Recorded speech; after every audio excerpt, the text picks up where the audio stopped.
நமஸ்காரம். அஸ்மத் சர்வகுருப்யோ நமஹ. இதில் மது உலகம் சேனல் நேயர்களுக்கு வேங்கடம் ராம்நாராயண் அன்பு கலந்த வணக்கங்கள். எதையுமே சீர்தூக்கி பார்த்து நல்லதையே எண்ணிக்கொண்டு செய்து கொண்டிருக்கக்கூடிய துளாராசி அன்பர்களே நண்பர்களே, எதிர்வரக்கூடிய கார்த்திகை மாதம் எப்படி இருக்கும்? விஸ்வாச வருஷம் கார்த்திகை மாதம் 17/11/2025 துவாதசி திதியில் பிறக்கக்கூடிய மாதம். சித்திரை, சுவாதி, விசாக நட்சத்திரக்காரர்களாகிய நமக்கு எப்படி இருக்கும்? பலன் பார்க்கறதுக்கு முன்னாடி கிரக பொசிஷன்ஸ் பார்த்துக்கலாம். துலாத்தில் சுக்கிரன், சொந்த வீட்டில் சுக்கிரன். விருச்சிகத்தில் சூரியன், புதன், செவ்வாய். கும்பத்தில் ராகு. மீனத்தில் சனி வக்கரகதியில் கும்பத்துக்கு போகிறார். கடகத்தில் குரு. சிம்மத்தில் கேது. கன்னியில் சந்திரன் இருந்து நம்மை வழிநடத்துகிறார்கள். இந்த மாதம் ஒரு பெரிய ப்ளஸ் பாயிண்ட் உள்ள மாதம் சார்.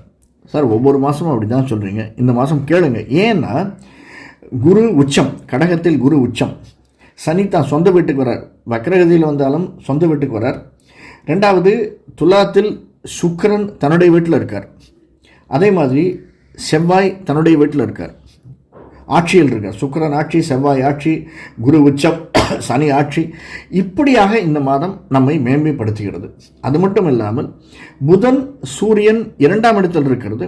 அந்த பார்வை 2ஆம் இடத்திற்கு குருவனுடைய 5ஆம் பார்வை அப்படிங்கிறது ஒரு மேன்மையை தரக்கூடிய பார்வையாக அமைந்திருக்கிறது. எந்த காரியத்தை தொட்டாலும் நாம் அதை நிதானமாக சிந்தித்து செயல்படக்கூடிய காரியங்கள் வெற்றியை தரும். கொஞ்சம் அவசரப்பட்டோம்னா எப்படி வேணாலும் போகலாம். ஏன்னா குருவனுடைய பார்வை இருக்குது. அதே சமயத்தில் சூரியனும் செவ்வாயும் சேர்ந்திருக்கிறதுனால 2ஆம் இடத்துல பிஸ்னஸ் செய்பவர்களுக்கு, ரியல் எஸ்டேட், கன்ஸ்ட்ரக்ஷன் பிஸ்னஸில் இருப்பவர்களுக்கு மிக அற்புதமானதொரு மாதமாகத்தான் அமைஞ்சிருக்கிறது. அது மட்டுமல்ல, குரு 7ஆம் பார்வையை நம்ம 4ஆம் வீட்டையும் பார்க்கிறார். சனியனுடைய வீடாக இருந்தாலுமே சனி தனக்கு 2ல் இருக்கார்.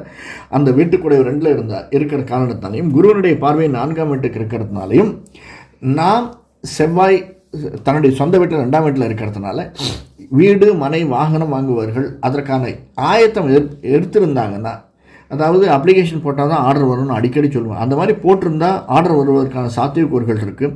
போடலை அப்படின்னா அதற்கான முயற்சிகள் எடுப்பதற்கு இந்த மாதம் ஒரு நல்லதொரு ஏற்றதொரு மாதமாக அமைந்திருக்கிறது.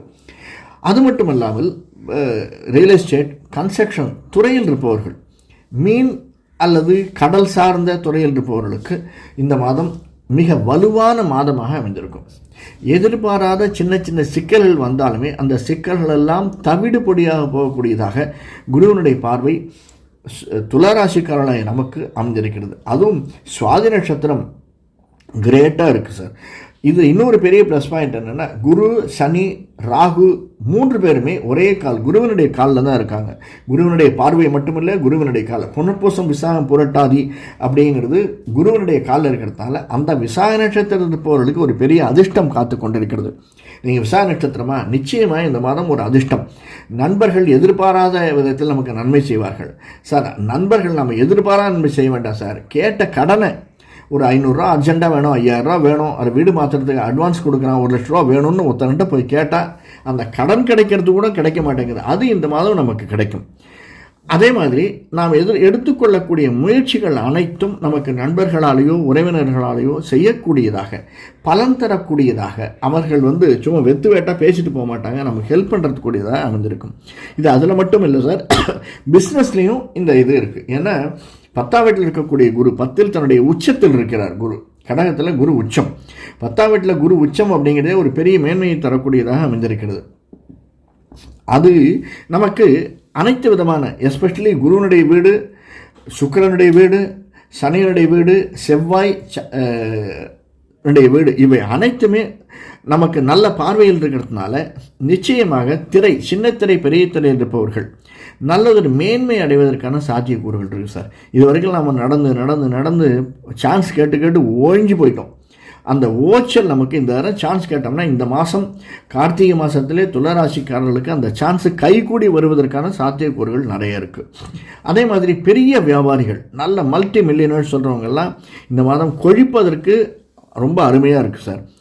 அரசியல்வாதிகள், ஆன்மீகவாதிகள் இந்த மாதம் 2 இருக்கக்கூடிய சூரியன், அரசியல்வாதிகளாக இருந்தாலும் ஆன்மீகவாதிகளாக இருந்தாலும் அவர்கள் எடுத்து வைக்கக்கூடிய ஒவ்வொரு அடியும் ரொம்ப அற்புதமாக இருக்கும். அவர்களை நாம் நண்பர்களாக கொண்டவர்கள் அனைவரும் துளாராசிக்காரர்கள் மேன்மையை செய்யக்கூடியவர்களாக அமைந்திருப்பார்கள். அவர்களுக்கு மேன்மை தரக்கூடியதாக அமைந்திருக்கும். தயவுசெய்து சின்ன சின்ன விஷயங்கள் பண்ணாதீங்க. பிஸ்னஸ் நல்லா இருக்குன்றதுனால ஷேர்ஸில் கொண்டு போய் போடாதீங்க.